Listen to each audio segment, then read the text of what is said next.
Hello, everyone. Today, I'll be reading of the murders in the Rue Morgue for you. Sweet dreams in advance.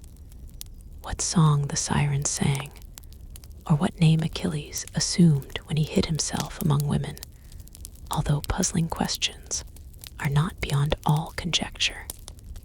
Sir Thomas Browne. The mental features discoursed of as the analytical are, in themselves, but little susceptible of analysis. We appreciate them only in their effects. We know of them, among other things, that they are always to their possessor, when inordinately possessed, a source of the liveliest enjoyment. As the strong man exults in his physical ability, delighting in such exercises as call his muscles into action, so glories the analyst in that moral activity which disentangles. He derives pleasure from even the most trivial occupations bringing his talent into play. He is fond of enigmas, of conundrums, of hieroglyphics, exhibiting in his solutions of each a degree of acumen which appears to the ordinary apprehension preternatural. His results, brought about by the very soul and essence of method, have, in truth, the whole air of intuition. The faculty of resolution is possibly much invigorated by mathematical study, and especially by that highest branch of it which unjustly, and merely on account of its retrograde operations, has been called, as if par excellence, analysis. Yet to calculate is not in itself to analyze. A chess player, for example, does the one without effort at the other. It follows that the game of chess, in its effects upon mental character, is greatly misunderstood. I am not now writing a treatise, but simply prefacing a somewhat peculiar narrative by observations very much at random. I will, therefore, take occasion to assert that the higher powers of the reflective intellect are more decidedly and more usefully tasked by the unostentatious game of draughts than by all the elaborate frivolity of chess. In this latter, where the pieces have different and bizarre motions, with various and variable values, what is only complex is mistaken, a not unusual error, for what is profound. The attention is here called powerfully into play. If it flag for an instant, an oversight is committed resulting in injury or defeat. The possible moves being not only manifold but involute, the chances of such oversights are multiplied, and in 9 cases out of 10, it is the more concentrative rather than the more acute player who conquers. In drafts, on the contrary, where the moves are unique and have but little variation, the probabilities of inadvertence are diminished, and the mere attention being left comparatively unemployed, what advantages are obtained by either party are obtained by superior acumen. To be less abstract, let us suppose a game of draughts where the pieces are reduced to 4 kings, and where, of course, no oversight is to be expected. It is obvious that here the victory can be decided, the players being at all equal, only by some recherche movement, the result of some strong exertion of the intellect.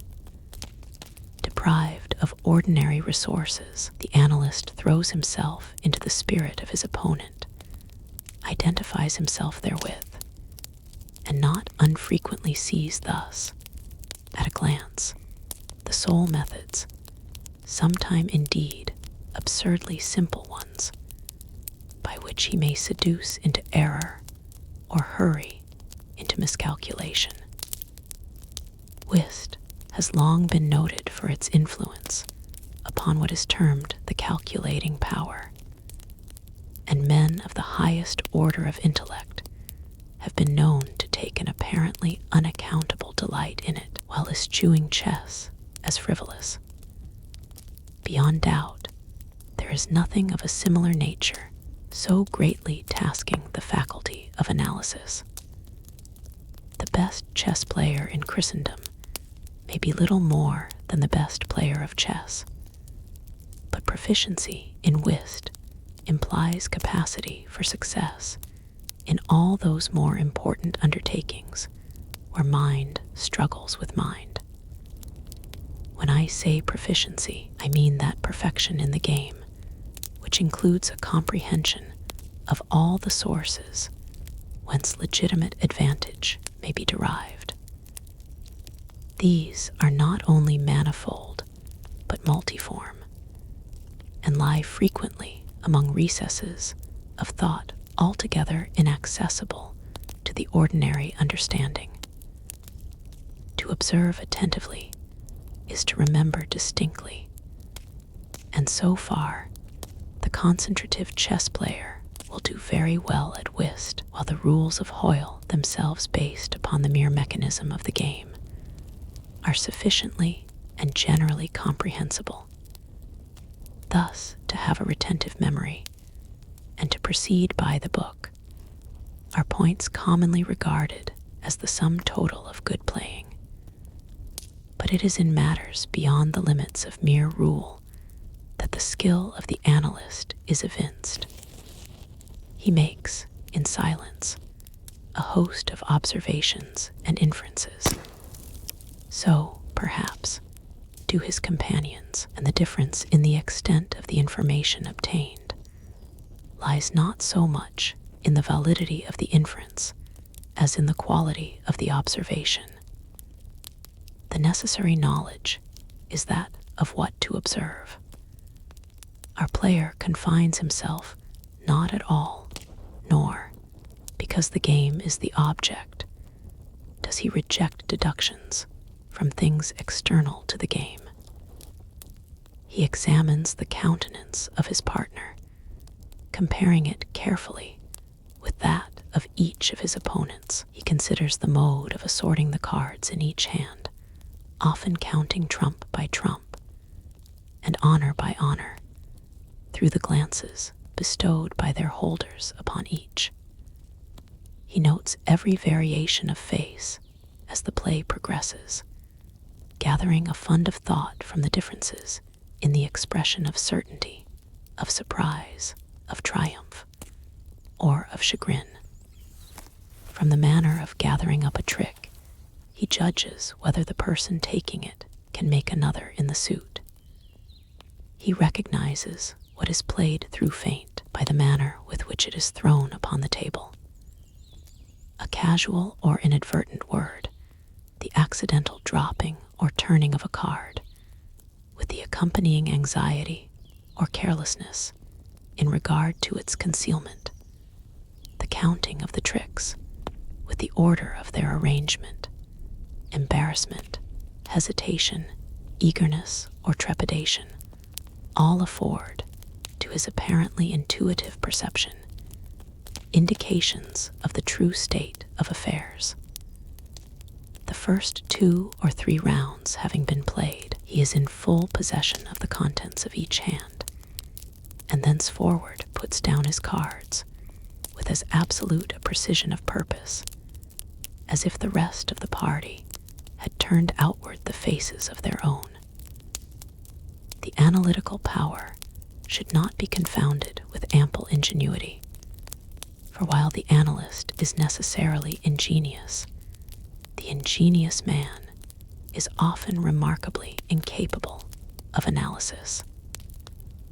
The constructive or combining power, by which ingenuity is usually manifested and to which the phrenologists, I believe erroneously, have assigned a separate organ, supposing it a primitive faculty, has been so frequently seen in those whose intellect bordered otherwise upon idiocy, as to have attracted general observation among writers on morals.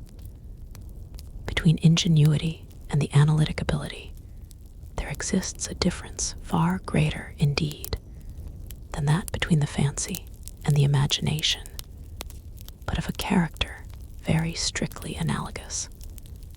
It will be found, in fact, that the ingenious are always fanciful, and the truly imaginative never otherwise than analytic. The narrative which follows will appear to the reader somewhat in the light of a commentary upon the propositions just advanced. Residing in Paris during the spring and part of the summer of 18, I there became acquainted with a Monsieur C. Auguste Dupin.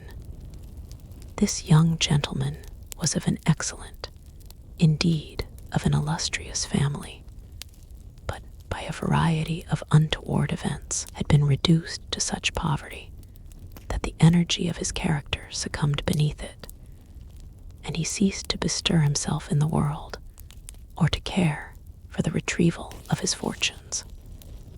By courtesy of his creditors, there still remained in his possession a small remnant of his patrimony, and upon the income arising from this, he managed, by means of a rigorous economy, to procure the necessaries of life, without troubling himself about its superfluities. Books, indeed, were his sole luxuries, and in Paris, these are easily obtained.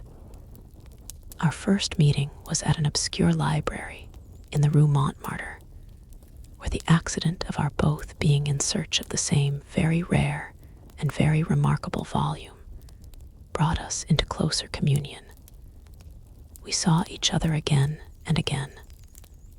I was deeply interested in the little family history, which he detailed to me with all that candor which a Frenchman indulges whenever mere self is his theme. I was astonished, too, at the vast extent of his reading, and above all, I felt my soul enkindled within me by the wild fervor and the vivid freshness of his imagination. Seeking in Paris the objects I then sought, I felt that the society of such a man would be to me a treasure beyond price, and this feeling I frankly confided to him. It was at length arranged that we should live together during my stay in the city, and as my worldly circumstances were somewhat less embarrassed than his own, I was permitted to be at the expense of renting and furnishing in a style which suited the rather fantastic gloom of our common temper, a time-eaten and grotesque mansion, long deserted through superstitions into which we did not inquire, and tottering to its fall in a retired and desolate portion of the Faubourg Saint-Germain. Had the routine of our life at this place been known to the world, we should have been regarded as madmen, although, perhaps, as madmen of a harmless nature. Our seclusion was perfect. We admitted no visitors. Indeed, the locality of our retirement had been carefully kept a secret from my own former associates, and it had been many years since Dupin had ceased to know or be known in Paris. We existed within ourselves alone. It was a freak of fancy in my friend, for what else shall I call it, to be enamored of the night for her own sake, and into this bizarrerie, as into all his others, I quietly fell, giving myself up to his wild whims with a perfect abandon. The sable divinity would not herself dwell with us always, but we could counterfeit her presence. At the first dawn of the morning, we closed all the messy shutters of our old building, lighting a couple of tapers, which, strongly perfumed, threw out only the ghastliest and feeblest of rays. By the aid of these, we then busied our souls in dreams, reading, writing, or conversing, until warned by the clock of the advent of the true darkness. Then, we sallied forth into the streets arm in arm, continuing the topics of the day, or roaming far and wide until a late hour, seeking, amid the wild lights and shadows of the populous city, that infinity of mental excitement which quiet observation can afford. At such times, I could not help remarking and admiring, although from his rich ideality I had been prepared to expect it, a peculiar analytic ability in Dupin. He seemed, too, to take an eager delight in its exercise, if not exactly in its display, and did not hesitate to confess the pleasure thus derived. He boasted to me, with a low, chuckling laugh, that most men, in respect to himself, wore windows in their bosoms, and was wont to follow up such assertions by direct and very startling proofs of his intimate knowledge of my own. His manner at these moments was frigid and abstract. His eyes were vacant in expression, while his voice, usually a rich tenor, rose into a treble which would have sounded petulantly, but for the deliberateness and entire distinctness of the enunciation.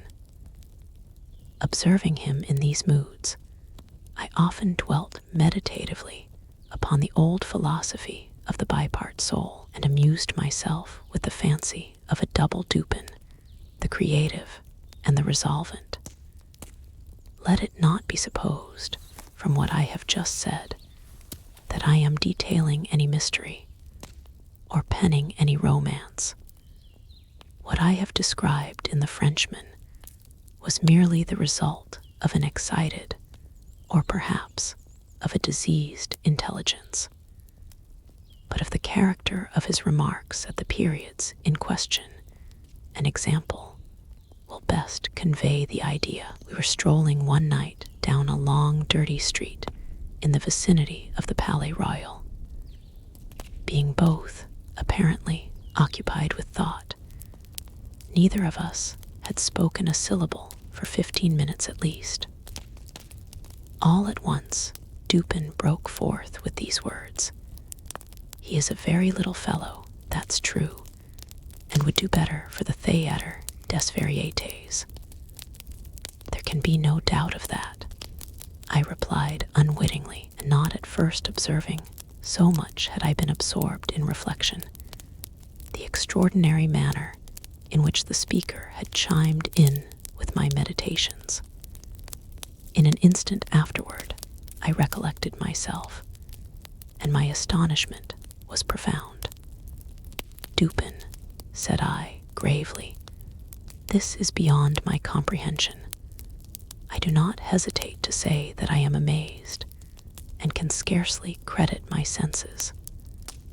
How was it possible you should know I was thinking of—" Here I paused, ascertain beyond a doubt whether he really knew of whom I thought. "Of Chantilly," said he. "Why do you pause? You are remarking to yourself that his diminutive figure unfitted him for tragedy." This was precisely what had formed the subject of my reflections. Chantilly was a quondam cobbler of the Rue Saint-Denis, who, becoming stage mad, had attempted the role of Xerxes in Crabelin's tragedy so called, and been notoriously pasquinated for his pains. "Tell me, for heaven's sake," I exclaimed, "the method, if method there is, by which you have been enabled to fathom my soul in this matter." In fact, I was even more startled than I would have been willing to express.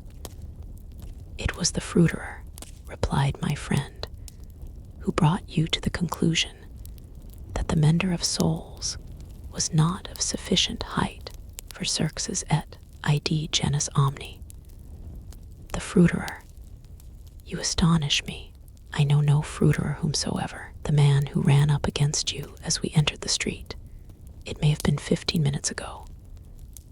I now remembered that, in fact, a fruiterer, carrying upon his head a large basket of apples, had nearly thrown me down accident as we passed from the Rue C into the thoroughfare where we stood. But what this had to do with Chantilly, I could not possibly understand. There was not a particle of charlatanery about Dupin. "I will explain," he said, "and that you may comprehend all clearly. We will first retrace the course of your meditations, from the moment in which I spoke to you until that of the rencontre with the fruiterer in question. The larger links of the chain run thus: Chantilly, Orion, Dr. Nichols, Epicurus, stereotomy, the street stones, the fruiterer. There are few persons who have not, at some period of their lives, amused themselves in retracing the steps by which particular conclusions of their own minds have been attained. The occupation is often full of interest, and he who attempts it for the first time is astonished by the apparently illimitable distance and incoherence between the starting point and the goal. What, then, must have been my amazement when I heard the Frenchman speak what he had just spoken, and when I could not help acknowledging that he had spoken the truth. He continued, "We had been talking of horses, if I remember aright, just before leaving the Rue C. This was the last subject we discussed. As we crossed into this street, a fruiterer, with a large basket upon his head, brushing quickly past us, thrust you upon a pile of paving stones collected at a spot where the causeway is undergoing repair. You stepped upon one of the loose fragments, slipped, slightly strained your ankle, appeared vexed or sulky, muttered a few words, turned to look at the pile, and then proceeded in silence. I was not particularly attentive to what you did, but observation has become with me, of late, a species of necessity. You kept your eyes upon the ground, glancing, with a petulant expression, at the holes and ruts in the pavement, so that I saw you were still thinking of the stones, until we reached the little alley called Lamartine, which has been paved, by way of experiment, with the overlapping and riveted blocks. Here your countenance brightened up, and perceiving your lips move, I could not doubt that you murmured the word stereotomy, a term very affectedly applied to this species of pavement. I knew that you could not say to yourself stereotomy without being brought to think of atomies, and thus of the theories of Epicurus. And since, when we discussed this subject not very long ago, I mentioned to you how singularly, yet with how little notice, the vague guesses of that noble Greek had met with confirmation in the late nebular cosmogony, I felt that you could not avoid casting your eyes upward to the great nebula in Orion, and I certainly expected that you would do so. You did look up, and I was now assured that I had correctly followed your steps. But in that bitter tirade upon Chantilly, which appeared in yesterday's Musée, the satirist, making some disgraceful allusions to the cobbler's change of name upon assuming the buskin, quoted a Latin line about which we have often conversed.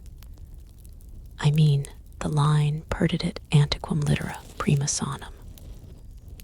I had told you that this was in reference to Orion, formerly written Urian, and from certain pungencies connected with this explanation, I was aware that you could not have forgotten it. It was clear, therefore, that you would not fail to combine the two ideas of Orion and Chantilly. That you did combine them, I saw by the character of the smile which passed over your lips. You thought of the poor cobbler's immolation. So far, you had been stooping in your gait, but now I saw you draw yourself up to your full height. I was then sure that you reflected upon the diminutive figure of Chantilly. At this point, I interrupted your meditations to remark that as, in fact, he was a very little fellow, that Chantilly, he would do better at the Theatre des Variétés. Not long after this, we were looking over an evening edition of the Gazette des Tribunaux, when the following paragraphs arrested our attention. Extraordinary murders. This morning, about 3 o'clock, the inhabitants of the Quartier Saint-Roch were aroused from sleep by a succession of terrific shrieks, issuing, apparently, from the 4th story of a house in the Rue Morgue, known to be in the sole occupancy of one Madame L'Espanaye and her daughter, Mademoiselle Camille L'Espanaye. After some delay, occasioned by a fruitless attempt to procure admission in the usual manner, the gateway was broken in with a crowbar, and 8 or 10 of the neighbors entered accompanied by 2 gendarmes. By this time, the cries had ceased, but as the party rushed up the first flight of stairs, 2 or more rough voices in angry contention were distinguished, and seemed to proceed from the upper part of the house. As the second landing was reached, these sounds also had ceased, and everything remained perfectly quiet. The party spread themselves and hurried from room to room. Upon arriving at a large back chamber in the 4th story, the door of which, being found locked, with the key inside, was forced open, a spectacle presented itself, which struck everyone present not less with horror than with astonishment. The apartment was in the wildest disorder, the furniture broken and thrown about in all directions. There was only one bedstead, and from this the bed had been removed and thrown into the middle of the floor. On a chair lay a razor, besmeared with blood. On the hearth were 2 or 3 long and thick tresses of gray human hair, also dabbled in blood and seeming to have been pulled out by the roots. Upon the floor were found 4 Napoleons, an earring of topaz, 3 large silver spoons, 3 smaller of Madel-d'Alger, and 2 bags containing nearly 4,000 francs in gold. The drawers of a bureau, which stood in one corner, were open, and had been, apparently, rifled, although many articles still remained in them. A small iron safe was discovered under the bed, not under the bedstead. It was open, with the key still in the door. It had no contents beyond a few old letters and other papers of little consequence. Of Madame L'Espanaye no traces were here seen, but an unusual quantity of soot being observed in the fireplace. A search was made in the chimney, and horrible to relate, the corpse of the daughter, head downward, was dragged therefrom, it having been thus forced up the narrow aperture for a considerable distance. The body was quite warm.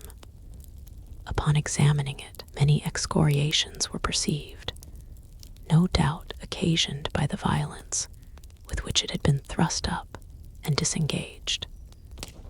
Upon the face were many severe scratches, and upon the throat dark bruises and deep indentations of fingernails, as if the deceased had been throttled to death. After a thorough investigation of every portion of the house, without farther discovery, the party made its way into a small paved yard in the rear of the building, where lay the corpse of the old lady, with her throat so entirely cut that, upon an attempt to raise her, the head fell off. The body, as well as the head, was fearfully mutilated, the former so much so as scarcely to retain any semblance of humanity. To this horrible mystery, there is not as yet, we believe, the slightest clue. The next day's paper had these additional particulars. The tragedy in the Rue Morgue. Many individuals have been examined in relation to this most extraordinary and frightful affair. The word affair has not yet, in France, that levity of import which it conveys with us. But nothing, whatever has transpired to throw light upon it. We give below all the material testimony elicited. Pauline Duberg, laundress, deposes that she has known both the deceased for 3 years, having washed for them during that period. The old lady and her daughter seemed on good terms, very affectionate towards each other. They were excellent pay, could not speak in regard to their mode or means of living, believed that Madame L. told fortunes for a living, was reputed to have money put by, never met any persons in the house when she called for the clothes or took them home, was sure that they had no servant in employ. There appeared to be no furniture in any part of the building except in the 4th story. Pierre Moreau, tobacconist, deposes that he has been in the habit of selling small quantities of tobacco and snuff to Madame L'Espanaye for nearly 4 years, was born in the neighborhood, and has always resided there. The deceased and her daughter had occupied the house in which the corpses were found for more than 6 years. It was formerly occupied by a jeweler who underlet the upper rooms to various persons. The house was the property of Madame L. She became dissatisfied with the abuse of the premises by her tenant and moved into them herself, refusing to let any portion. The old lady was childish. Witness had seen the daughter some 5 or 6 times during the 6 years. The two lived an exceedingly retired life, were reputed to have money. Had heard it said among the neighbors that Madame L. told fortunes, did not believe it. Had never seen any person enter the door except the old lady and her daughter, a porter once or twice, and a physician some 8 or 10 times. Many other persons, neighbors, gave evidence to the same effect. No one was spoken of as frequenting the house. It was not known whether there were any living connections of Madame L. and her daughter. The shutters of the front windows were seldom opened. Those in the rear were always closed, with the exception of the large back room, 4th story. The house was a good house, not very old. Isidore Musette, gendarme, deposes that he was called to the house about 3 o'clock in the morning and found some 20 or 30 persons at the gateway, endeavoring to gain admittance. Forced it open, at length, with a bayonet, not with a crowbar. Had but little difficulty in getting it open, on account of its being a double or folding gate, and bolted neither at bottom not top. The shrieks were continued until the gate was forced, and then suddenly ceased. They seemed to be screams of some person or persons in great agony, were loud and drawn out, not short and quick. Witness led the way upstairs. Upon reaching the first landing, heard 2 voices in loud and angry contention, the one a gruff voice, the other much shriller, a very strange voice. Could distinguish some words of the former, which was that of a Frenchman. Was positive that it was not a woman's voice. Could distinguish the words sacré and diable. The shrill voice was that of a foreigner. Could not be sure whether it was the voice of a man or of a woman. Could not make out what was said, but believed the language to be Spanish. The state of the room and of the bodies was described by this witness as we described them yesterday. Henry Duval, a neighbor, and by trade a silversmith, deposes that he was one of the party who first entered the house, corroborates the testimony of Musette in general. As soon as they forced an entrance, they reclosed the door to keep out the crowd, which collected very fast, notwithstanding the lateness of the hour. The shrill voice, this witness thinks, was that of an Italian, was certain it was not French, could not be sure that it was a man's voice. It might have been a woman's, was not acquainted with the Italian language, could not distinguish the words, but was convinced by the intonation that the speaker was an Italian. Knew Madame L. and her daughter, had conversed with both frequently, was sure that the shrill voice was not that of either of the deceased. Odenheimer, restaurateur. This witness volunteered his testimony. Not speaking French, was examined through an interpreter. Is a native of Amsterdam. Was passing the house at the time of the shrieks. They lasted for several minutes, probably 10. They were long and loud, very awful and distressing. Was one of those who entered the building. Corroborated the previous evidence in every respect, but one. Was sure that the shrill voice was that of a man, of a Frenchman. Could not distinguish the words uttered. They were loud and quick, unequal, spoken apparently in fear as well as in anger. The voice was harsh, not so much shrill as harsh. Could not call it a shrill voice. The gruff voice said repeatedly sacré, diable, and once mon Dieu. Jules Mignaud, banker, of the firm of Mignaud et Fils, Rue de Lorraine, is the elder Mignaud. Madame L'Espanaye had some property, had opened an account with his banking house in the spring of the year, 8 years previously, made frequent deposits in small sums, had checked for nothing until the 3rd day before her death, when she took out in person the sum of 4,000 francs. This sum was paid in gold, and a clerk went home with the money. Adolphe Lebon, clerk to Mignaud et Fils, deposes that on the day in question, about noon, he accompanied Madame L'Espanaye to her residence with the 4,000 francs, put up in 2 bags. Upon the door being opened, Mademoiselle L. appeared and took from his hands one of the bags, while the old lady relieved him of the other. He then bowed and departed, did not see any person in the street at the time. It is a by-street, very lonely. William Bird, tailor, deposes that he was one of the party who entered the house, is an Englishman, has lived in Paris 2 years, was one of the first to ascend the stairs, heard the voices in contention.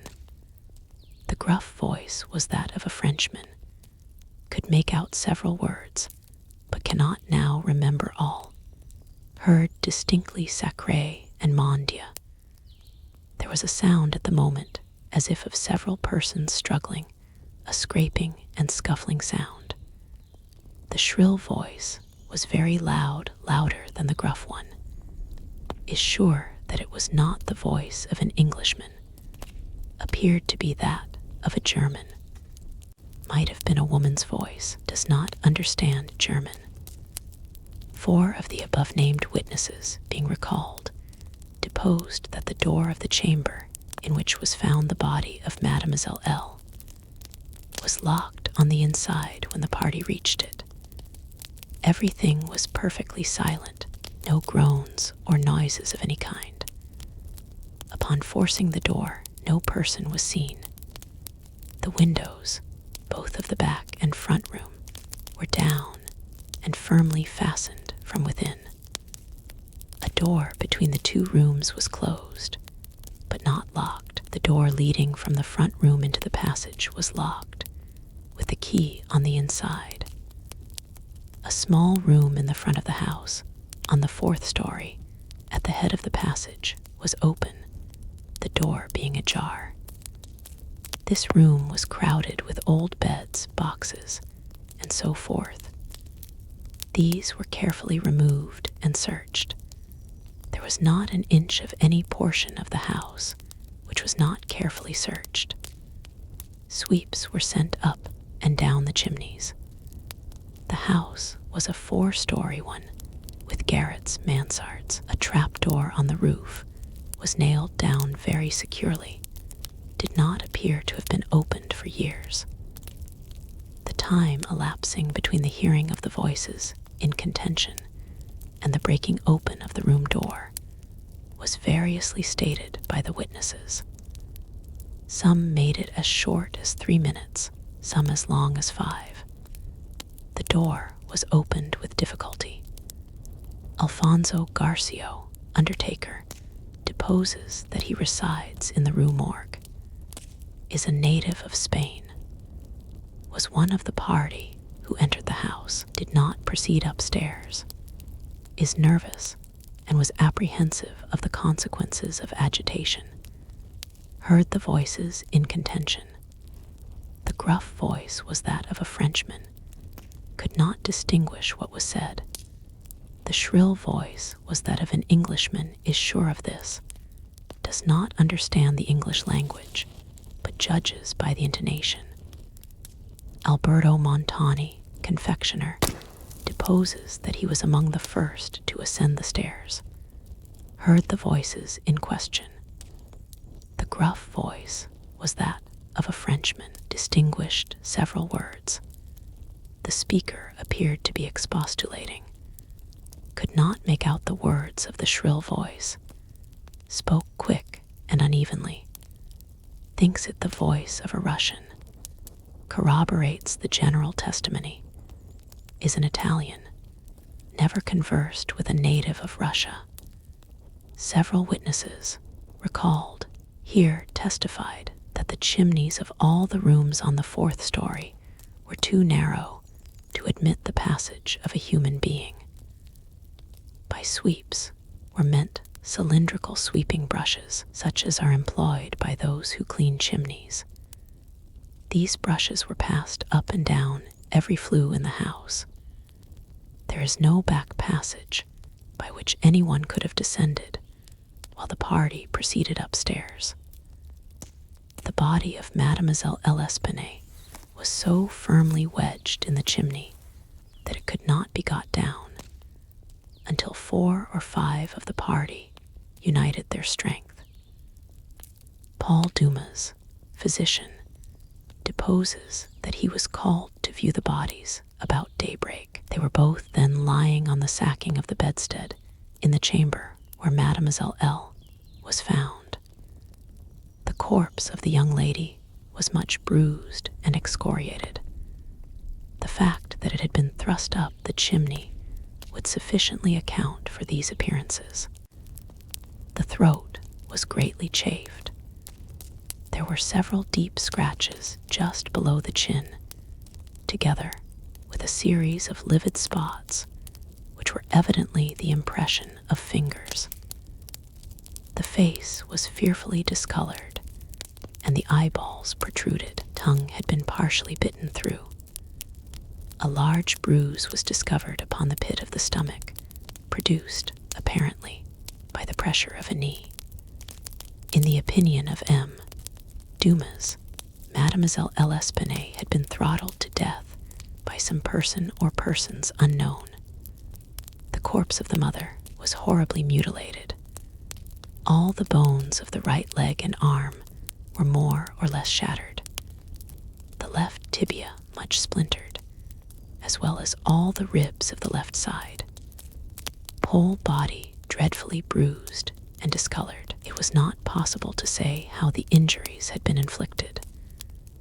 A heavy club of wood, or a broad bar of iron, a chair, any large, heavy, and obtuse weapon would have produced such results. if wielded by the hands of a very powerful man. No woman could have inflicted the blows with any weapon. The head of the deceased, when seen by witness, was entirely separated from the body and was also greatly shattered. The throat had evidently been cut with some very sharp instrument, probably with a razor. Alexander Etienne, surgeon, was called with M. Dumas to view the bodies, corroborated the testimony and the opinions of M. Dumas. Nothing farther of importance was elicited, although several other persons were examined. A murder so mysterious and so perplexing in all its particulars was never before committed in Paris, if indeed a murder has been committed at all. The police are entirely at fault, an unusual occurrence in affairs of this nature.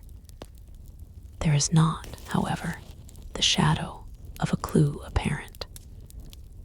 The evening edition of the paper stated that the greatest excitement still continued in the Quartier Saint-Roch, that the premises in question had been carefully researched, and fresh examinations of witnesses instituted, but all to no purpose. A postscript, however, mentioned that Adolphe Le Bon had been arrested and imprisoned, although nothing appeared to criminate him, beyond the facts already detailed. Dupin seemed singularly interested in the progress of this affair, at least so I judged from his manner, for he made no comments. It was only after the announcement that Le Bon had been imprisoned that he asked me my opinion respecting the murders. I could merely agree with all Paris in considering them an insoluble mystery. I saw no means by which it would be possible to trace the murderer. We must not judge of the means, said Dupin, by this shell of an examination. The Parisian police, so much extolled for acumen, are cunning, but no more. There is no method in their proceedings beyond the method of the moment. They make a vast parade of measures, but not unfrequently these are so ill adapted to the objects proposed as to put us in mind of Monsieur Jourdain's calling for his robe de chambre, pour mieux entendre la musique. The results attained by them are not unfrequently surprising, but for the most part are brought about by simple diligence and activity. When these qualities are unavailing, their schemes fail. Vidocq, for example, was a good guesser and a persevering man, but without educated thought, he erred continually by the very intensity of his investigations. He impaired his vision by holding the object too close. He might see, perhaps, one or two points with unusual clearness, but in so doing he necessarily lost sight of the matter as a whole. Thus, there is such a thing as being too profound. Truth is not always in a well. In fact, as regards the more important knowledge, I do believe that she is invariably superficial. The depth lies in the valleys where we seek her, and not upon the mountain tops where she is found. The modes and sources of this kind of error are well typified in the contemplation of the heavenly bodies. To look at a star by glances, to view it in a sidelong way, by turning toward it the exterior portions of the retina, more susceptible of feeble impressions of light than the interior, is to behold the star distinctly, is to have the best appreciation of its luster, a luster which grows dim just in proportion as we turn our vision fully upon it. A greater number of rays actually fall upon the eye in the latter case, but in the former there is the more refined capacity for comprehension. By undue profundity, we perplex and enfeeble thought, and it is possible to make even Venus herself vanish from the firmament by a scrutiny too sustained, too concentrated, or too direct. As for these murders, let us enter into some examinations for ourselves before we make up an opinion respecting them. An inquiry will afford us amusement. I thought this an odd term so applied, but said nothing. And besides, Laban once rendered me a service for which I am not ungrateful. We will go and see the premises with our own eyes. I know G, the prefect of police, and shall have no difficulty in obtaining the necessary permission. The permission was obtained, and we proceeded at once to the Rue Morgue. This is one of those miserable thoroughfares which intervene between the Rue Richelieu and the Rue Saint-Roch. It was late in the afternoon when we reached it, as this quarter is at a great distance from that in which we resided. The house was readily found, for there were still many persons gazing up at the closed shutters with an objectless curiosity from the opposite side of the way. It was an ordinary Parisian house with a gateway, on one side of which was a glazed watchbox with a sliding panel in the window, indicating a loge de concierge. Before going in, we walked up the street, turned down an alley, and then, again turning, passed in the rear of the building Dupin, meanwhile examining the whole neighborhood as well as the house, with a minuteness of attention for which I could see no possible object. Retracing our steps, we came again to the front of the dwelling, rang, and having shown our credentials, were admitted by the agents in charge. We went upstairs into the chamber where the body of Mademoiselle L'Espanaye had been found, and where both the deceased still lay. The disorders of the room had, as usual, been suffered to exist. I saw nothing beyond what had been stated in the Gazette des Tribunaux. Dupin scrutinized everything, not excepting the bodies of the victims. We then went into the other rooms and into the yard, a gendarme accompanying us throughout. The examination occupied us until dark, when we took our departure. On our way home, my companion stepped in for a moment at the office of one of the daily papers. I have said that the whims of my friend were manifold, and that G. les ménages, for this phrase there is no English equivalent. It was his humor now to decline all conversation on the subject of the murder until about noon the next day.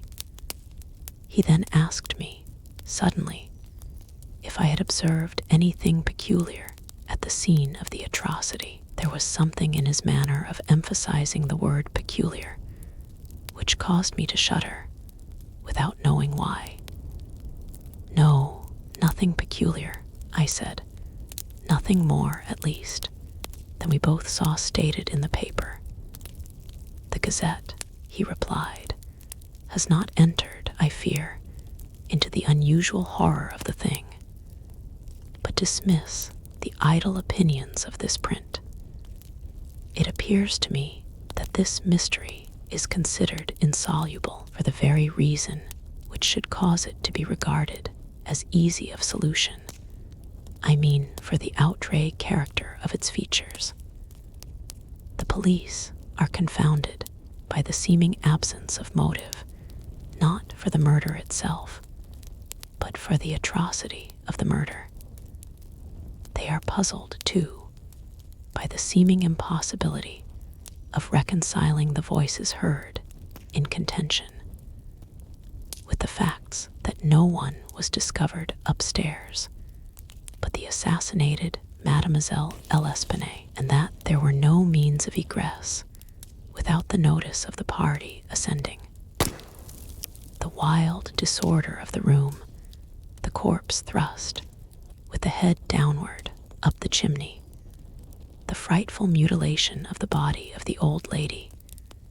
These considerations, with those just mentioned, and others which I need not mention, have sufficed to paralyze the powers. By putting completely at fault the boasted acumen of the government agents, they have fallen into the gross but common error of confounding the unusual with the abstruse. But it is by these deviations from the plane of the ordinary that reason feels its way, if at all, in its search for the true. In investigations such as we are now pursuing, it should not be so much asked what has occurred as what has occurred that has never occurred before. In fact, the facility with which I shall arrive, or have arrived, at the solution of this mystery is in the direct ratio of its apparent insolubility in the eyes of the police. I stared at the speaker in mute astonishment. I am now awaiting, continued he, looking toward the door of our apartment. I am now awaiting a person who, although perhaps not the perpetrator of these butcheries, must have been in some measure implicated in their perpetration. Of the worst portion of the crimes committed, it is probable that he is innocent. I hope that I am right in this supposition, for upon it I build my expectation of reading the entire riddle. I look for the man here in this room every moment. It is true that he may not arrive, but the probability is that he will. Should he come, it will be necessary to detain him. Here are pistols, and we both know how to use them when occasion demands their use. I took the pistols, scarcely knowing what I did, or believing what I heard, while Dupin went on, very much as if in a soliloquy. I have already spoken of his abstract manner at such times. His discourse was addressed to myself, but his voice, although by no means loud, had that intonation which is commonly employed in speaking to someone at a great distance. His eyes, vacant in expression, regarded only the wall. That the voices heard in contention, he said, by the party upon the stairs, were not the voices of the women themselves, was fully proved by the evidence. This relieves us of all doubt upon the question whether the old lady could have first destroyed the daughter, and afterward have committed suicide. I speak of this point chiefly for the sake of method, for the strength of Madame L'Espanaye would have been utterly unequal to the task of thrusting her daughter's corpse up the chimney as it was found, and the nature of the wounds upon her own person entirely preclude the idea of self-destruction. Murder, then, has been committed by some third party, and the voices of this third party were those heard in contention. Let me now advert not to the whole testimony respecting these voices, but to what was peculiar in that testimony. Did you observe anything peculiar about it? I remarked that, while all the witnesses agreed in supposing the gruff voice to be that of a Frenchman, there was much disagreement in regard to the shrill, or, as one individual termed it, the harsh voice. That was the evidence itself, said Dupin, but it was not the peculiarity of the evidence. You have observed nothing distinctive, yet there was something to be observed. The witnesses, as you remark, agreed about the gruff voice. They were here unanimous. But in regard to the shrill voice, the peculiarity is not that they disagreed, but that, while an Italian, an Englishman, a Spaniard, a Hollander, and a Frenchman attempted to describe it, each one spoke of it as that of a foreigner. Each is sure that it was not the voice of one of his own countrymen. Each likens it not to the voice of an individual of any nation with whose language he is conversant, but the converse. The Frenchman supposes it the voice of a Spaniard, and might have distinguished some words had he been acquainted with the Spanish. The Dutchman maintains it to have been that of a Frenchman, but we find it stated that, not understanding French, this witness was examined through an interpreter. The Englishman thinks it the voice of a German and does not understand German. The Spaniard is sure that it was that of an Englishman, but judges by the intonation altogether, as he has no knowledge of the English. The Italian believes it the voice of a Russian, but has never conversed with a native of Russia. A second Frenchman differs, moreover, with the first, and is positive that the voice was that of an Italian, but not being cognizant of that tongue, is, like the Spaniard, convinced by the intonation. Now, how strangely unusual must that voice have really been, about which such testimony as this could have been elicited, in whose tones even denizens of the 5 great divisions of Europe could recognize nothing familiar. You will say that it might have been the voice of an Asiatic, of an African. Neither Asiatics nor Africans abound in Paris, but without denying the inference, I will now merely call your attention to 3 points. The voice is termed by one witness harsh rather than shrill. It is represented by 2 others to have been quick and unequal. No words, no sounds resembling words, were by any witness mentioned as distinguishable. I know not, continued Dupin, what impression I may have made so far upon your own understanding, but I do not hesitate to say that legitimate deductions, even from this portion of the testimony, the portion respecting the gruff and shrill voices, are in themselves sufficient to engender a suspicion which should give direction to all farther progress in the investigation of the mystery. I said legitimate deductions, but my meaning is not thus fully expressed. I designed to imply that the deductions are the sole proper ones, and that the suspicion arises inevitably from them as the single result. What the suspicion is, however, I will not say just yet. I merely wish you to bear in mind that, with myself, it was sufficiently forcible to give a definite form, a certain tendency, to my inquiries in the chamber. Let us now transport ourselves, in fancy, to this chamber. What shall we first seek here?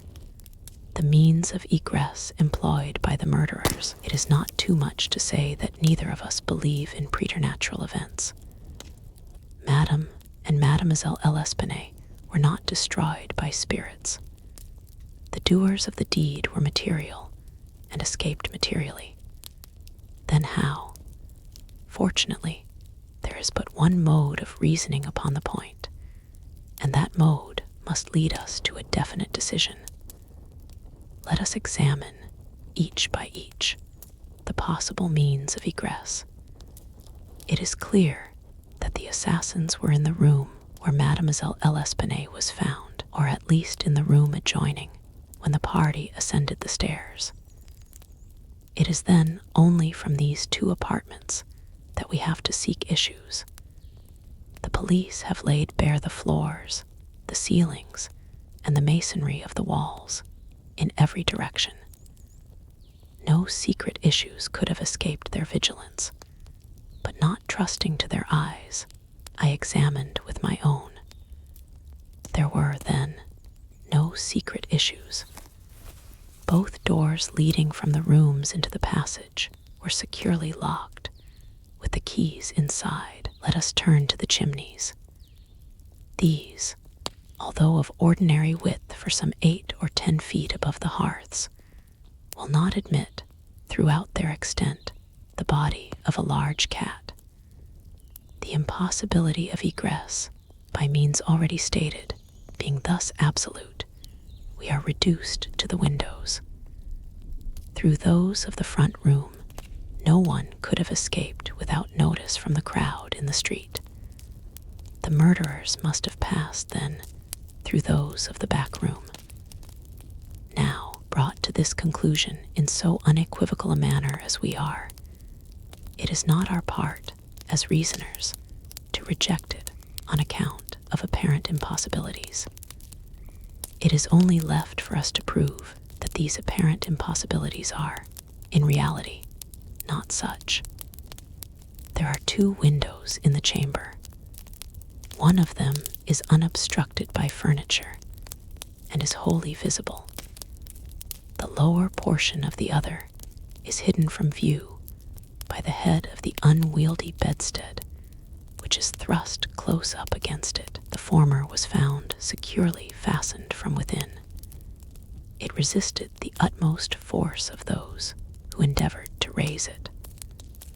A large gimlet hole had been pierced in its frame to the left, and a very stout nail was found fitted therein, nearly to the head.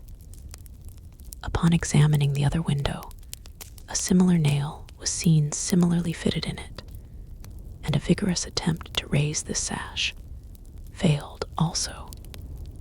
The police were now entirely satisfied that egress had not been in these directions, and therefore it was thought a matter of supererogation to withdraw the nails and open the windows.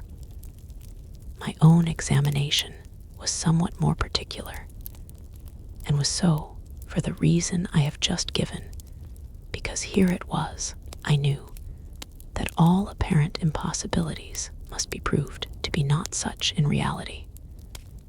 I proceeded to think thus, a posteriori. The murderers did escape from one of these windows. This being so, they could not have refastened the sashes from the inside, as they were found fastened. The consideration which put a stop, through its obviousness, to the scrutiny of the police in this quarter.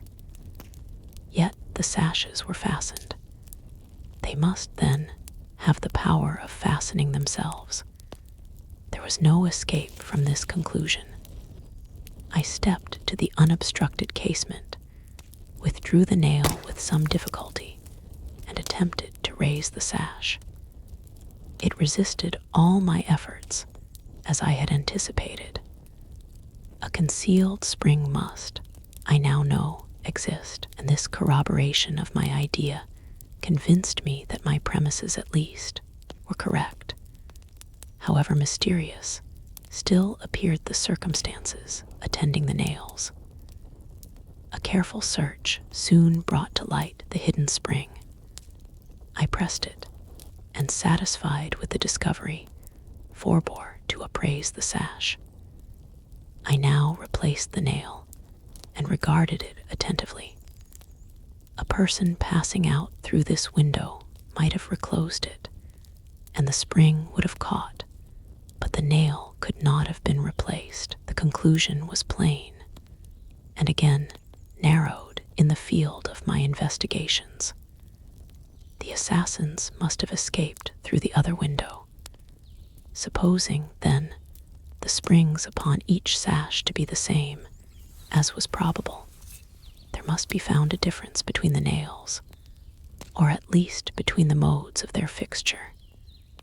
Getting upon the sacking of the bedstead, I looked over the headboard minutely at the second casement. Passing my hand down behind the board, I readily discovered and pressed the spring, which was, as I had supposed, identical in character with its neighbor. I now looked at the nail. It was as stout as the other, and apparently fitted in the same manner, driven in nearly up to the head. You will say that I was puzzled, but if you think so, you must have misunderstood the nature of the inductions. To use a sporting phrase, I had not been once at fault. The scent had never for an instant been lost. There was no flaw in any link of the chain. I had traced the secret to its ultimate result, and that result was the nail. It had, I say, in every respect, the appearance of its fellow in the other window.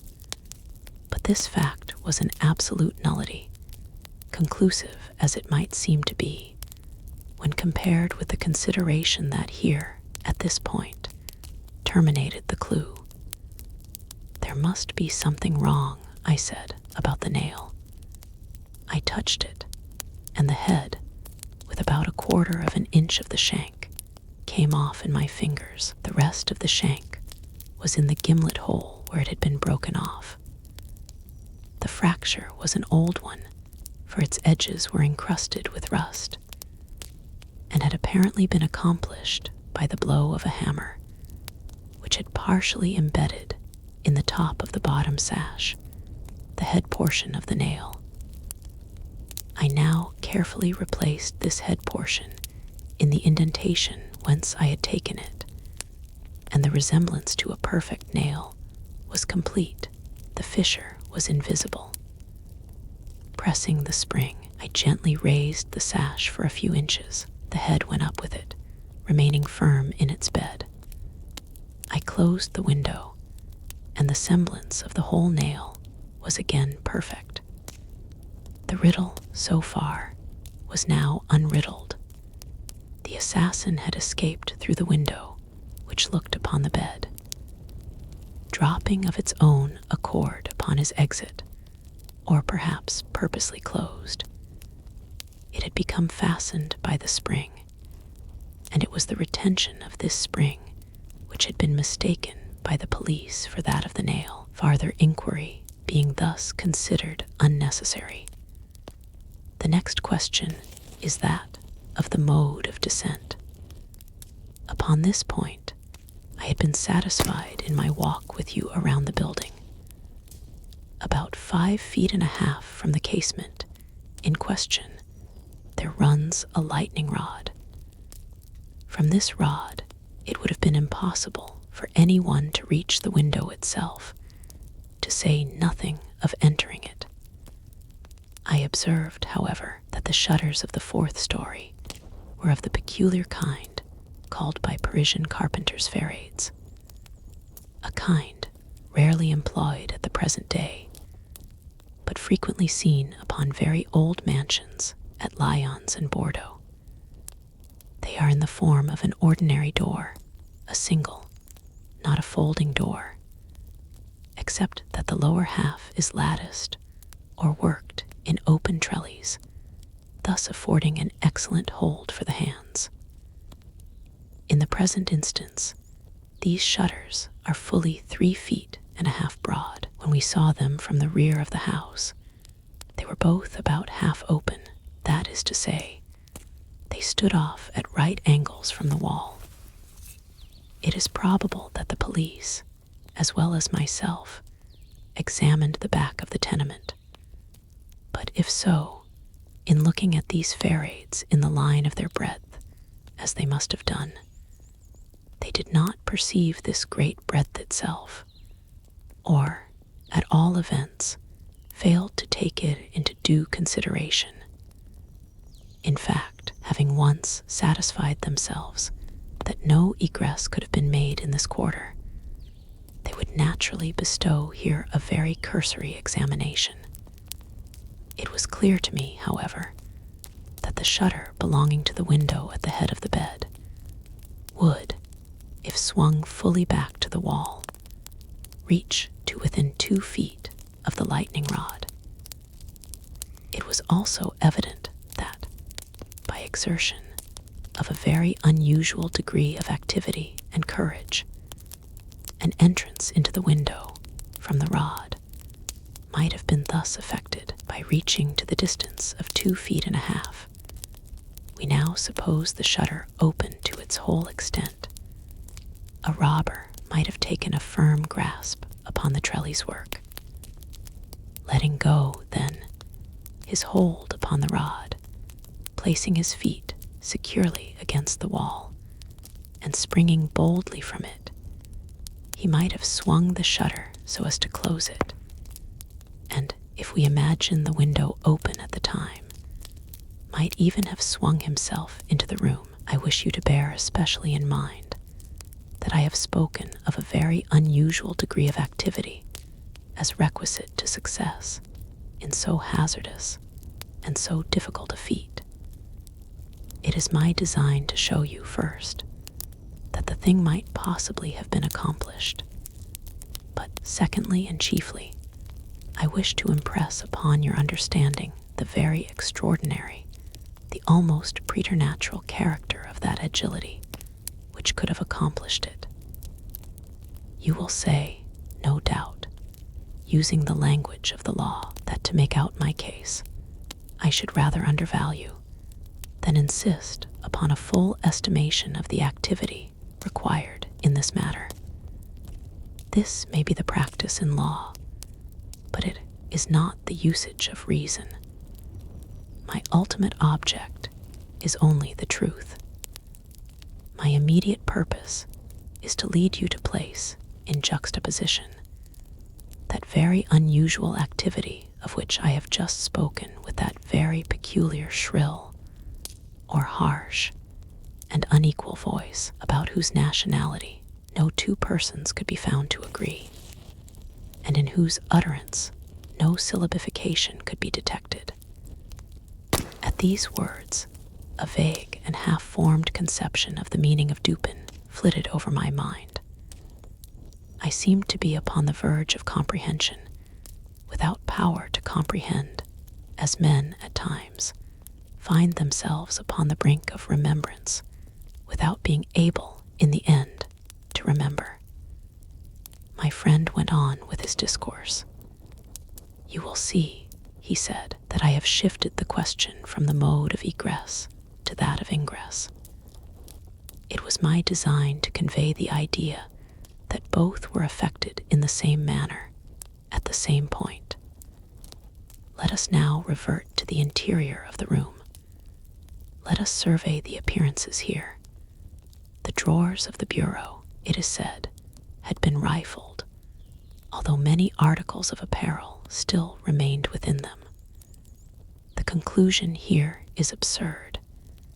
It is a mere guess, a very silly one, and no more. How are we to know that the articles found in the drawers were not all these drawers had originally contained? Madame L'Espanaye and her daughter lived an exceedingly retired life, saw no company, seldom went out, had little use for numerous changes of habiliment. Those found were at least of as good quality as any likely to be possessed by these ladies. If a thief had taken any, why did he not take the best? Why did he not take all? In a word, why did he abandon 4,000 francs in gold to encumber himself with a bundle of linen? The gold was abandoned. Nearly the whole sum mentioned by Monsieur Mignaud, the banker, was discovered in bags upon the floor. I wish you, therefore, to discard from your thoughts the blundering idea of motive engendered in the brains of the police by that portion of the evidence which speaks of money delivered at the door of the house. Coincidences 10 times as remarkable as this, the delivery of the money, and murder committed within 3 days upon the party receiving it, happen to all of us every hour of our lives, without attracting even momentary notice. Coincidences, in general, are great stumbling blocks in the way of that class of thinkers who have been educated to know nothing of the theory of probabilities, that theory to which the most glorious objects of human research are indebted for the most glorious of illustration. In the present instance, had the gold been gone, the fact of its delivery 3 days before would have formed something more than a coincidence. It would have been corroborative of this idea of motive. But under the real circumstances of the case, if we are to suppose gold the motive of this outrage, we must also imagine the perpetrator so vacillating an idiot as to have abandoned his gold and his motive together. Keeping now steadily in mind the points to which I have drawn your attention, that peculiar voice, that unusual agility, and that startling absence of motive in a murder so singularly atrocious as this, let us glance at the butchery itself. Here is a woman strangled to death by manual strength and thrust up a chimney, head downward. Ordinary assassins employ no such modes of murder as this. Least of all do they thus dispose of the murdered. In the manner of thrusting the corpse up the chimney, you will admit that there was something excessively outre, something altogether irreconcilable with our common notions of human action, even when we suppose the actors the most depraved of men. Think, too, how great must have been that strength which could have thrust the body up such an aperture so forcibly that the united vigor of several persons was found barely sufficient to drag it down. Turn now to other indications of the employment of a vigor most marvelous. On the hearth were thick tresses, very thick tresses of gray human hair. These had been torn out by the roots. You are aware of the great force necessary in tearing thus from the head even 20 or 30 hairs together. You saw the locks in question, as well as myself. Their roots, a hideous sight, were clotted with fragments of the flesh of the scalp, sure token of the prodigious power which had been exerted in uprooting perhaps 500,000 of hairs at a time. The throat of the old lady was not merely cut, but the head absolutely severed from the body. The instrument was a mere razor. I wish you also to look at the brutal ferocity of these deeds. Of the bruises upon the body of Madame L'Espanaye I do not speak. Monsieur Dumas and his worthy coadjutor Monsieur Etienne have pronounced that they were inflicted by some obtuse instrument, and so far these gentlemen are very correct. The obtuse instrument was clearly the stone pavement in the yard, upon which the victim had fallen from the window which looked in upon the bed. This idea, however simple it may now seem, escaped the police for the same reason that the breadth of the shutters escaped them, because, by the affair of the nails, their perceptions had been hermetically sealed against the possibility of the windows having ever been opened at all. If now, in addition to all these things, you have properly reflected upon the odd disorder of the chamber, we have gone so far as to combine the ideas of an agility astounding, a strength superhuman, a ferocity brutal, a butchery without motive, a grotesquerie and horror absolutely alien from humanity, and a voice foreign in tone to the ears of men of many nations, and devoid of all distinct or intelligible syllabification. What result, then, has ensued? What impression have I made upon your fancy? I felt a creeping of the flesh as Dupin asked me the question. A madman, I said, has done this deed. Some raving maniac escaped from a neighboring maison de santé. In some respects, he replied, your idea is not irrelevant, but the voices of madmen even in their wildest paroxysms, are never found to tally with that peculiar voice heard upon the stairs. Madmen are of some nation, and their language, however incoherent in its words, has always the coherence of syllabification. Besides, the hair of a madman is not such as I now hold in my hand. I disentangled this little tuft from the rigidly clutched fingers of Madame L'Espanaye. Tell me what you can make of it. Dupin, I said, completely unnerved. This hair is most unusual. This is no human hair. I have not asserted that it is, said he.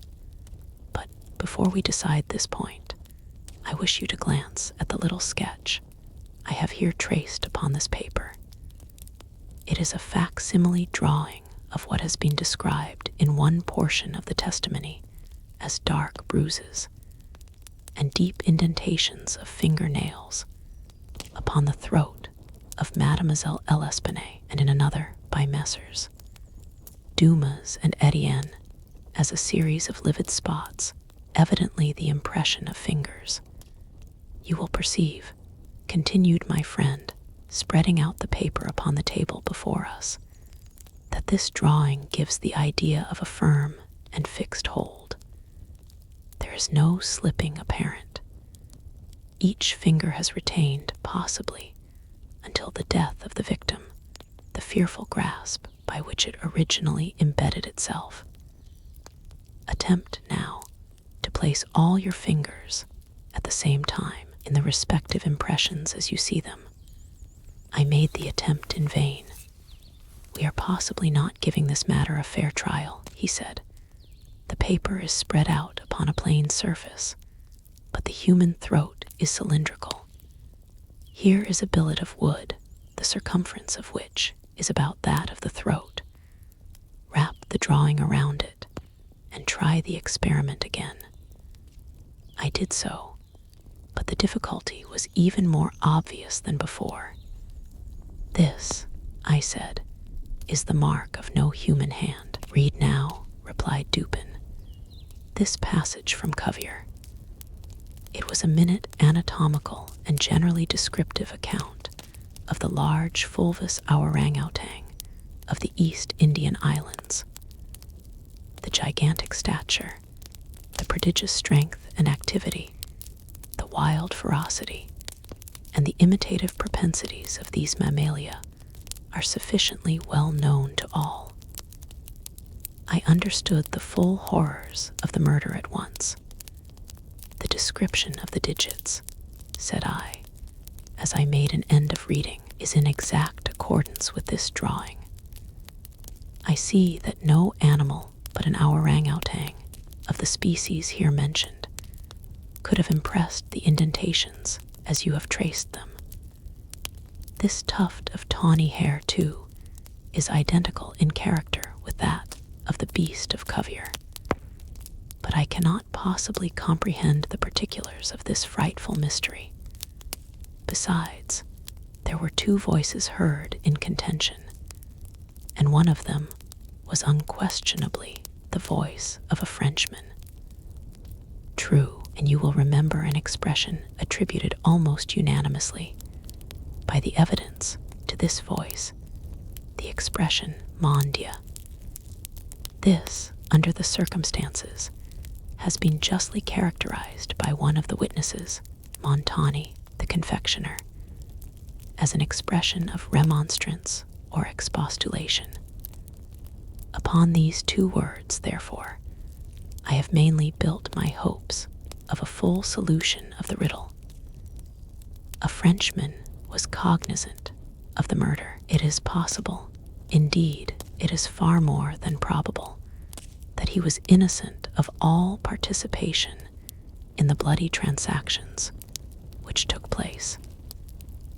The orang-outang may have escaped from him. He may have traced it to the chamber, but under the agitating circumstances which ensued, he could never have recaptured it. It is still at large. I will not pursue these guesses, for I have no right to call them more, since the shades of reflection upon which they are based are scarcely of sufficient depth to be appreciable by my own intellect, and since I could not pretend to make them intelligible to the understanding of another. We will call them guesses then, and speak of them as such.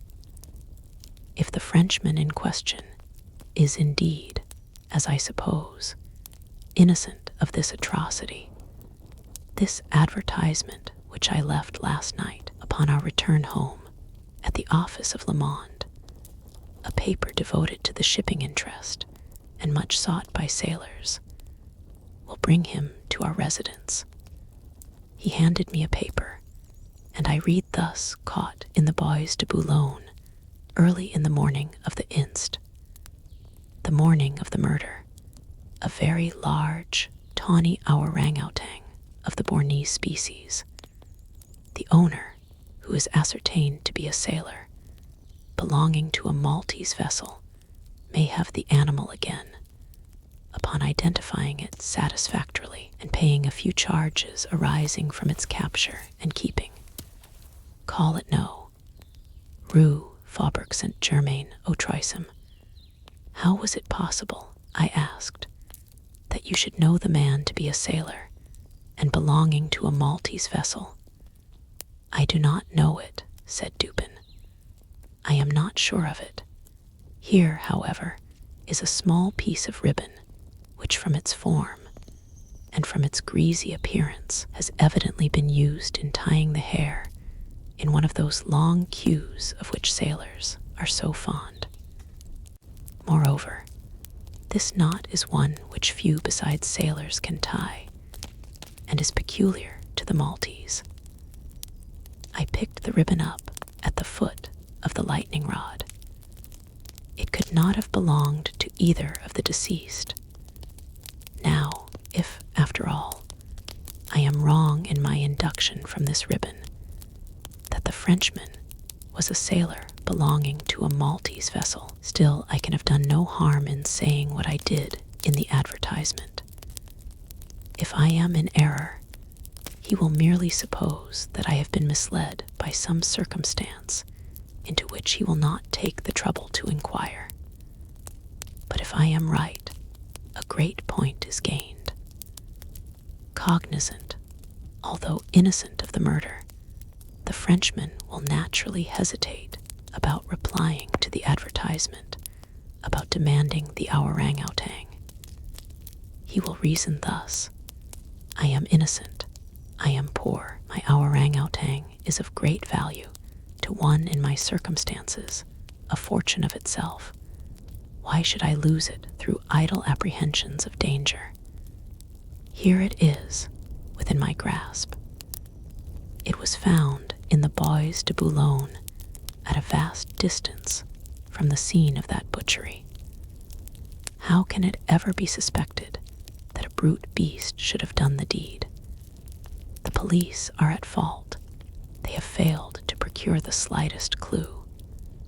Should they even trace the animal, it would be impossible to prove me cognizant of the murder, or to implicate me in guilt on account of that cognizance. Above all, I am known. The advertiser designates me as the possessor of the beast. I am not sure to what limit his knowledge may extend. Should I avoid claiming a property of so great value, which it is known that I possess, I will render the animal at least liable to suspicion. It is not my policy to attract attention either to myself or to the beast. I will answer the advertisement, get the orang-outang, and keep it close until this matter has blown over. At this moment we heard a step upon the stairs. Be ready, said Dupin, with your pistols, but neither use them nor show them until at a signal from myself. The front door of the house had been left open, and the visitor had entered without ringing, and advanced several steps upon the staircase. Now, however, he seemed to hesitate. Presently, we heard him descending. Dupin was moving quickly to the door when we again heard him coming up. He did not turn back a second time, but stepped up with decision and rapped at the door of our chamber. "Come in," said Dupin in a cheerful and hearty tone. A man entered. He was a sailor, evidently, a tall, stout, and muscular-looking person with a certain daredevil expression of countenance, not altogether unprepossessing. His face, greatly sunburnt, was more than half hidden by whisker and mustachio. He had with him a huge oaken cudgel, but appeared to be otherwise unarmed. He bowed awkwardly and bade us good evening in French accents, which, although somewhat Neufchatelish, were still sufficiently indicative of a Parisian origin. "Sit down, my friend," said Dupin. "I suppose you have called about the orang-outang. Upon my word, I almost envy you the possession of him, a remarkably fine and no doubt a very valuable animal. How old do you suppose him to be?" The sailor drew a long breath, with the air of a man relieved of some intolerable burden, and then replied in an assured tone, "I have no way of telling, but he can't be more than 4 or 5 years old. Have you got him here?" "Oh no, we had no conveniences for keeping him here. He is at a livery stable in the Rue Morgue, just by. You can get him in the morning. Of course you are prepared to identify the property." "To be sure I am, sir. I shall be sorry to part with him," said Dupin. "I don't mean that you should be at all this trouble for nothing, sir," said the man. "Couldn't expect it. Am very willing to pay a reward for the finding of the animal, that is to say, anything in reason." "Well," replied my friend, "that is all very fair, to be sure. Let me think. What should I have? Oh, I will tell you. My reward shall be this. You shall give me all the information in your power about these murders in the Rue Morgue." Dupin said the last words in a very low tone and very quietly. Just as quietly, too, he walked toward the door, locked it, and put the key in his pocket. He then drew a pistol from his bosom and placed it, without the least flurry, upon the table. The sailor's face flushed up as if he were struggling with suffocation. He started to his feet and grasped his cudgel, but the next moment he fell back into his seat, trembling violently, and with the countenance of death itself. He spoke not a word. I pitied him from the bottom of my heart. "My friend," said Dupin, in a kind tone, "you are alarming yourself unnecessarily. You are indeed. We mean you no harm whatever. I pledge you the honor of a gentleman and of a Frenchman that we intend you no injury. I perfectly well know that you are innocent of the atrocities in the Rue Morgue. It will not do, however, to deny that you are in some measure implicated in them. From what I have already said, you must know that I have had means of information about this matter, means of which you could never have dreamed. Now the thing stands thus. You have done nothing which you could have avoided, nothing, certainly, which renders you culpable. You are not even guilty of robbery, when you might have robbed with impunity. You have nothing to conceal. You have no reason for concealment. On the other hand, you are bound by every principle of honor to confess all you know. An innocent man is now imprisoned, charged with that crime of which you can point out the perpetrator." The sailor had recovered his presence of mind in a great measure while Dupin uttered these words, but his original boldness of bearing was all gone. "So help me God," said he, after a brief pause, I will tell you all I know about this affair, but I do not expect you to believe one half I say. I would be a fool indeed if I did.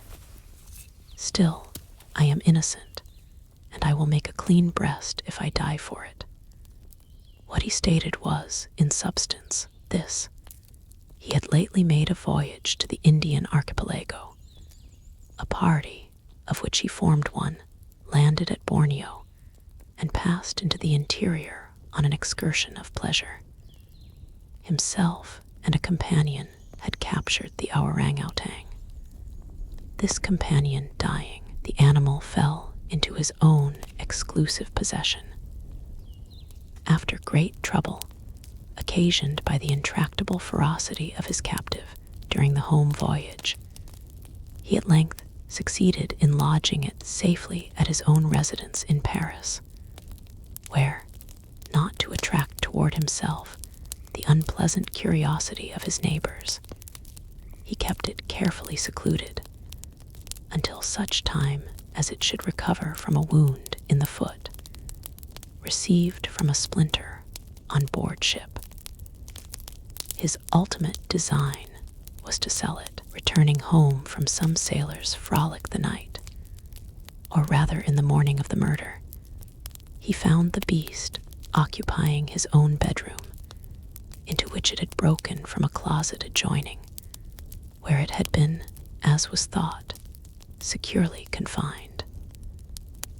Razor in hand, and fully lathered, it was sitting before a looking-glass, attempting the operation of shaving, in which it had no doubt previously watched its master through the keyhole of the closet, terrified at the sight of so dangerous a weapon in the possession of an animal so ferocious, and so well able to use it.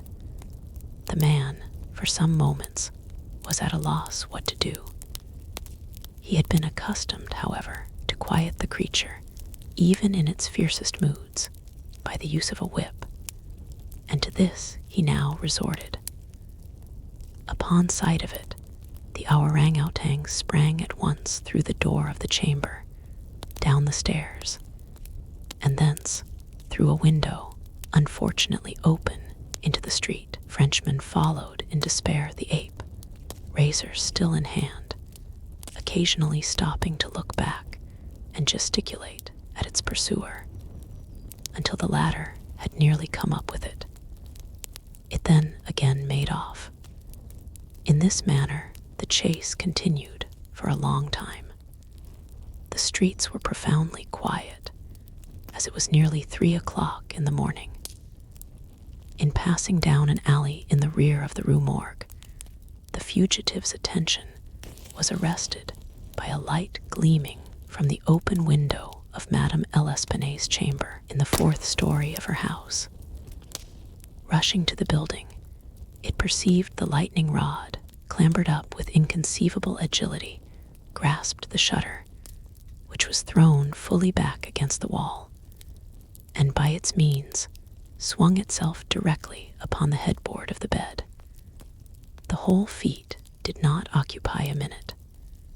The shutter was kicked open again by the orangutan as it entered the room. The sailor, in the meantime, was both rejoiced and perplexed. He had strong hopes of now recapturing the brute, as it could scarcely escape from the trap into which it had ventured, except by the rod, where it might be intercepted as it came down. On the other hand, there was much cause for anxiety as to what it might do in the house. This latter reflection urged the man still to follow the fugitive. A lightning rod is ascended without difficulty, especially by a sailor. But when he had arrived as high as the window, which lay far to his left, his career was stopped. The most that he could accomplish was to reach over so as to obtain a glimpse of the interior of the room. At this glimpse, he nearly fell from his hold through excess of horror. Now it was that those hideous shrieks arose upon the night, which which had startled from slumber the inmates of the Rue Morgue. Madame L'Espanaye and her daughter, habited in their night clothes, had apparently been occupied in arranging some papers in the iron chest already mentioned, which had been wheeled into the middle of the room. It was open, and its contents lay beside it on the floor. The victims must have been sitting with their backs toward the window, and, from the time elapsing between the ingress of the beast and the screams, it seems probable that it was not immediately perceived. The flapping to of the shutter would naturally have been attributed to the wind. As the sailor looked in, the gigantic animal had seized Madame L'Espanaye by the hair, which was loose as she had been combing it, and was flourishing the razor about her face in imitation of the motions of a barber. The daughter lay prostrate and motionless. She had swooned. The screams and struggles of the old lady, during which the hair was torn from her head, had the effect of changing the probably pacific purposes of the ourang-outang into those of wrath. With one determined sweep of its muscular arm, it nearly severed her head from her body. The sight of blood inflamed its anger into frenzy.